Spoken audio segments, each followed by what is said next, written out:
Eh bien, bonsoir à toutes et à tous.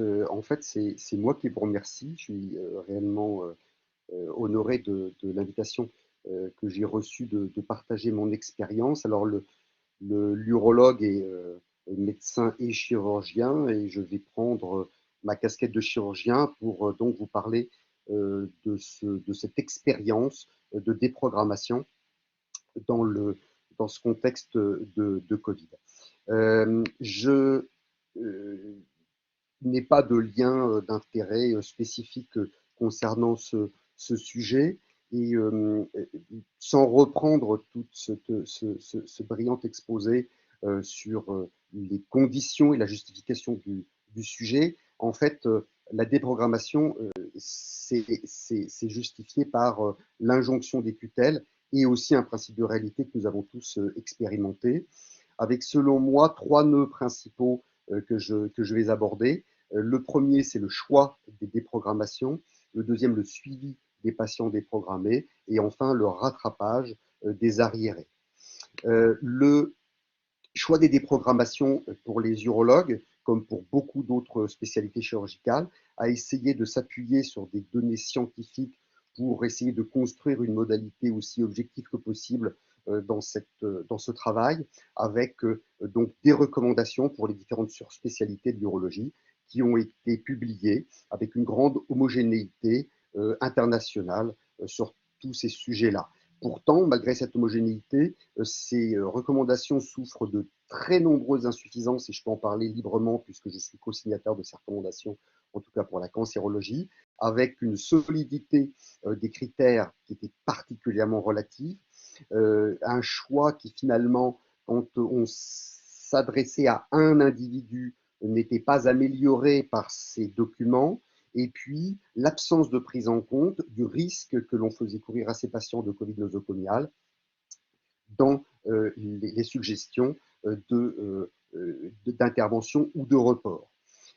En plus des insuffisances, il y avait de nombreuses incohérences, à la fois des incohérences internes au sein de la spécialité, puisqu'il n'y avait pas de hiérarchisation entre différentes situations pathologiques dans une surspécialité par rapport à l'autre, que ce soit la neurourologie ou la lithiase par exemple, et puis des incohérences externes, puisque ces recommandations ne prenaient pas en compte d'autres spécialités et d'autres pathologies extra-urologiques.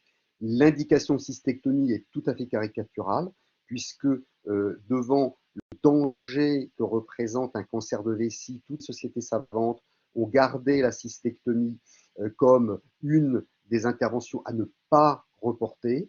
Et en fait, cette intervention, pour qu'elle puisse bénéficier aux patients, nécessite un parcours de soins très spécifique qui n'était pas possible du fait de la dégradation de l'offre de soins. Et ainsi, on exposait quasi délibérément les patients à un risque périopératoire très élevé et paradoxalement aussi à un risque donc de consommation de soins particulièrement élevé, ce qui était l'opposé de ce qui était attendu. Les recommandations se sont appuyées aussi non seulement sur des données scientifiques mais éthiques, bien sûr en s'appuyant sur les publications du Conseil consultatif national d'éthique, les deux textes de mars et de novembre, avec deux objectifs, l'un quantitatif, sauver le maximum de vie, et l'objectif qualitatif, qui était de respecter les règles de l'éthique.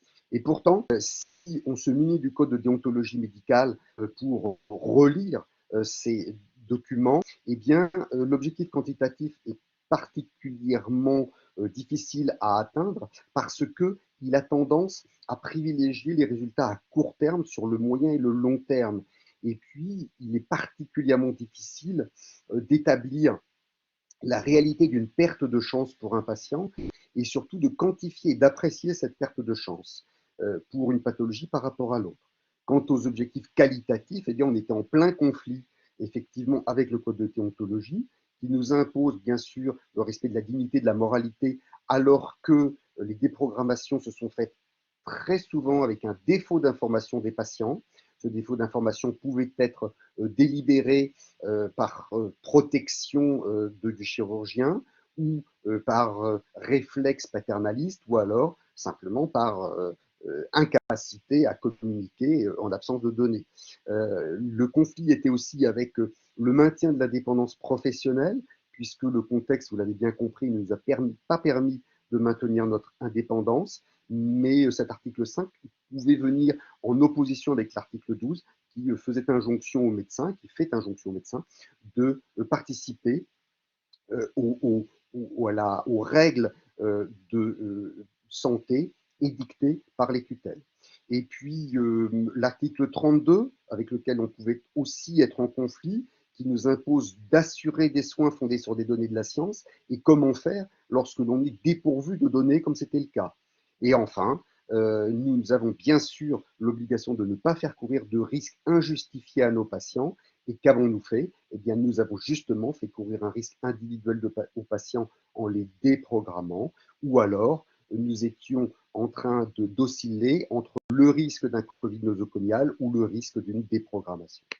Donc, beaucoup de conflits déontologiques et éthiques.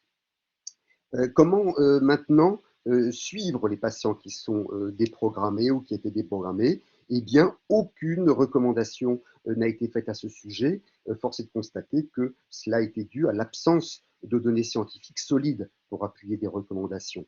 Alors que, une fois encore, le code de déontologie nous impose de ne pas abandonner nos patients. À titre personnel, j'ai particulièrement souffert de je dirais, mon incapacité à être certain d'accompagner correctement mes patients, de mon incapacité à m'assurer d'être présent pour eux, sachant que j'ai tendance à interpréter les soins dématérialisés comme la téléconsultation, comme une réponse formelle beaucoup plus qu'une réponse sur le fond.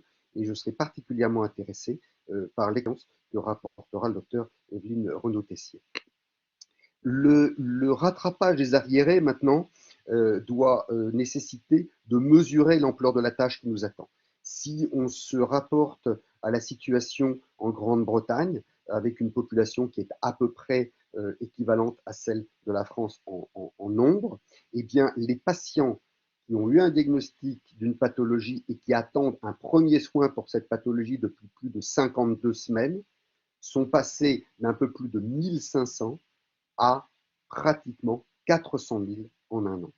Et l'attente cumulée de tous les patients pour recevoir des premiers soins dépasse les 4,5 millions de malades. Et le rattrapage de tous ces patients est bien sûr conditionné par la reprise des soins, et nous constatons que cette reprise est tout à fait imparfaite, par l'augmentation de la délivrance de soins, et nous constatons que cette augmentation n'est absolument pas au rendez-vous. On est donc en droit d'attendre un rattrapage en mois, voire en années pour certaines pathologies. Et là encore, je serais particulièrement intéressé par l'expérience de Jean-François Alexandra concernant cette vision plus médicale de la situation. Alors comment faire? Eh bien sûr que les managers nous ont tout de suite offert des solutions, puisque vous pouvez même avoir accès en ligne à un outil qui va permettre de calculer le temps qui va vous être nécessaire pour écluser la queue de vos patients en attente. Et puis McKinsey a publié bien sûr aussi des recommandations sur le sujet, et qui toutes vont vers une augmentation de la productivité des soins, sans aucune surprise, avec, selon moi, 3 risques principaux à cela. L'aggravation de l'inégalité d'accès aux soins déjà présente, la pérennisation de la dégradation des soins pour les patients, et aussi la perte définitive d'une approche médicale des soins et du système de santé si on laisse les managers s'occuper de cette situation. Alors, l'autre solution est de se tourner vers le Conseil consultatif national d'éthique dans son document du 16 novembre, puisque dans ce texte, la deuxième recommandation stipule de bien prendre en compte les besoins de santé des patients Covid et non Covid, et de limiter les conséquences, c'est-à-dire la perte de chance et déprogrammation. Et à titre personnel, je me dois d'avouer que je suis bien en mal d'évaluer les besoins de santé des patients, et de même, comme je vous l'ai dit préalablement, d'évaluer ce qu'est une perte de chance, sa réalité, de la quantifier. Les pistes dans ce rattrapage, qui bien sûr est tout à fait indispensable, eh bien, peuvent être trouvées en reconnaissant que les difficultés au rattrapage sont tout à fait aux difficultés que nous avons eues à la déprogrammation, sans négliger 3 obstacles supplémentaires qui sont Pour l'homme, l'aversion pour le risque, et là le risque il est inhérent à cette prise de décision, l'aversion pour l'homme des compromis, et là les compromis sont absolument indispensables, et sa prédilection pour les décisions défensives, c'est une façon de dire l'absence de décision, et là bien sûr il est impossible de ne pas prendre de décision. Et ainsi donc, on peut identifier comme première piste pour le rattrapage l'utilisation de méthodes assez semblables à celles recommandées pour la déprogrammation. Alors, il y a à mon sens deux premières erreurs absolument à éviter dans l'organisation du rattrapage des arriérés de patients. La première de ces erreurs serait d'utiliser un raisonnement qui serait fondé, comme on le voit souvent, sur l'évaluation quantitative des gains et des pertes en santé pour les individus. Parce que les décisions humaines, elles ne sont pas prises sur la quantité de gains ou de pertes, mais sur la valeur qui est attribuée à ces gains et ces pertes. Il est donc, à mon sens, tout à fait indispensable de se pencher sur la valeur des soins et la valeur de la santé, ce qui nous permettra à ce moment-là de pouvoir identifier et de se retourner vers des choix individuels. La deuxième erreur serait d'utiliser un raisonnement qui serait fondé sur l'évaluation des risques, comme on le voit très souvent actuellement avec l'intégration dans des outils plus ou moins complexes de très nombreux déterminants pseudo-scientifiques, puisque la situation à laquelle nous avons affaire est une situation extrêmement complexe. Et dans une situation complexe, on ne peut pas parler de risque, c'est-à-dire de capacité de quantification des déterminants de la situation, mais c'est un contexte d'incertitude, c'est-à-dire qu'on n'est pas capable de quantifier tous les déterminants de l'évolution d'une situation. Et donc, il faut donc se tourner vers un processus de décision en contexte d'incertitude, et c'est extrêmement simple en ce sens où eh bien, il faut choisir au moindre mal, comme cela a été dit déjà dans l'introduction. Et se tourner, certainement pas vers des modalités très complexes de prise de décision, mais tout au contraire, choisir sur des critères très simples, comme on dit au rugby, se tourner vers les fondamentaux, c'est-à-dire des valeurs éthiques. Et donc, la deuxième piste pour moi est de replacer l'éthique au cœur des raisonnements et des choix. Il y a une erreur que je vois malheureusement déjà se dessiner, qu'il est à mon sens tout à fait indispensable d'éviter, c'est celle de faire porter nos efforts sur les soins thérapeutiques. Et c'est vraiment là-dessus que le paquet est mis actuellement, parce qu'en contexte de limitation d'offres, tous les efforts faits sur les soins thérapeutiques vont être pris sur les efforts faits en soins de prévention. Or, une des grandes caractéristiques de la Covid-19 est d'être ce qui a été appelé une syndémie, c'est-à-dire que la gravité de la pathologie de l'épidémie, plus que son existence, provient de l'interaction entre un phénomène biologique et une société, un peu comme une graine qui trouve son sol fertile. Et la gravité de la Covid-19 provient pour l'essentiel de pathologies chroniques qui sont toutes accessibles à des mesures de prévention. Il faut donc, à mon sens, se garder d'appliquer une fausse solution à un vrai problème au risque de l'aggraver. Je voudrais enfin terminer par deux recadrages. Un premier recadrage qui est un recadrage social pour absolument dézoomer de la santé à proprement parler, puisque nous allons vers une crise économique qui est probablement sans précédent. Cette crise économique peut être évaluée au moins à l'aune de la crise de 2018 qui nous a montré dans de nombreux travaux les dégâts en termes de santé, d'état de santé, de mortalité sur les populations. Et donc c'est ce à quoi malheureusement on doit s'attendre, à une augmentation de la nécessité de soins et donc de la nécessité de soigner. Et puis, là encore, pour dézoomer une fois encore, eh bien, l'arriéré n'est pas seulement en santé, mais cet arriéré est aussi judiciaire, par exemple, et le rattrapage judiciaire est certainement tout aussi nécessaire que le rattrapage en santé, ce qui implique donc d'aborder ce sujet d'une façon démocratique, en parlant de démocratie sanitaire, mais bien sûr aussi de démocratie globale. Le deuxième et dernier recadrage, c'est de se demander s'il s'agit finalement d'une catastrophe ou d'une opportunité pour nous. Selon moi, la crise du système de santé que nous connaissons est un peu la chute d'un fruit qui était déjà mûr et la remise en question profonde du sens des soins que non seulement j'ai éprouvé, mais je suis sûr que nous sommes très nombreux à avoir éprouvé, peut-être à éprouver encore, peut nous conduire soit vers une perte de sens, dont on a beaucoup parlé, un épuisement, un abandon, mais peut aussi nous permettre de rebondir et de reconstruire de la valeur du soin par l'intermédiaire de la pertinence des soins, qui est un domaine particulièrement important, c'est-à-dire le bon soin pour la bonne personne, qui peut se traduire aussi par le ni trop, ni pas assez, ni mal, qui correspond à une approche transdisciplinaire et multidisciplinaire qui convient parfaitement à ce cadre éthique. En conclusion, je voudrais vous proposer deux injonctions. La première, c'est de cesser de faire plus de la même chose, parce que nous avons très bien vu où cela nous conduirait. Et la deuxième injonction est de changer de niveau logique, avec la nécessité de privilégier les mesures de prévention, d'évaluer les soins selon leur pertinence, et puis placer et maintenir bien sûr l'éthique au cœur du soin. Je vous remercie. Merci beaucoup, Monsieur Mongier-Artus, pour cette intervention qui lance très très bien cette discussion.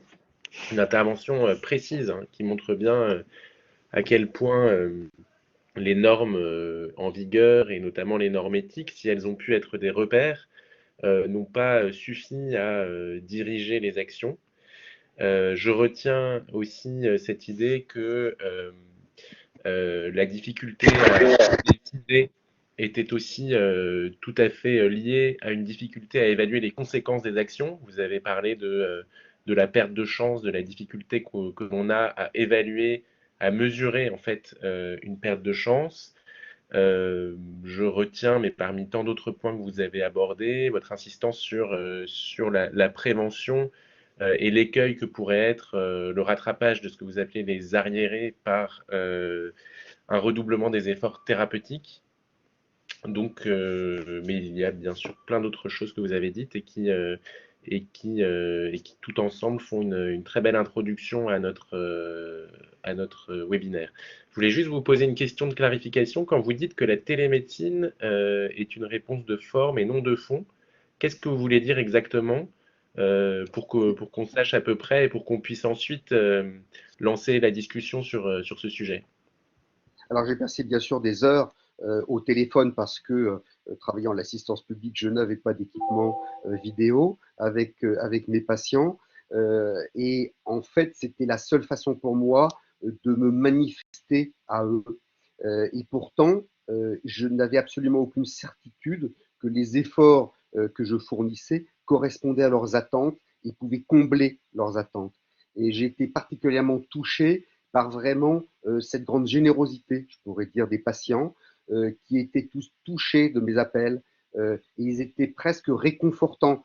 C'était eux qui essayaient justement de prendre de mes nouvelles, plus qu'ils me laissaient prendre des leurs.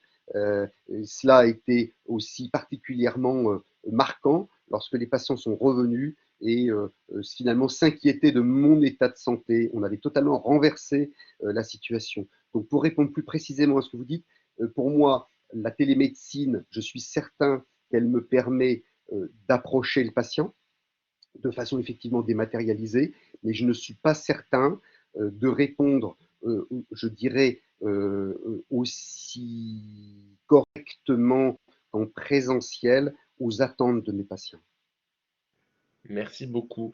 J'en profite pour vous dire à tous qui écoutaient que vous pouvez poser des questions dans le chat et que voilà, vous pouvez bien sûr que nous les relayerons. Voilà, je te laisse la parole, Sébastien, pour la suite et encore merci à Monsieur Mongier-Artus.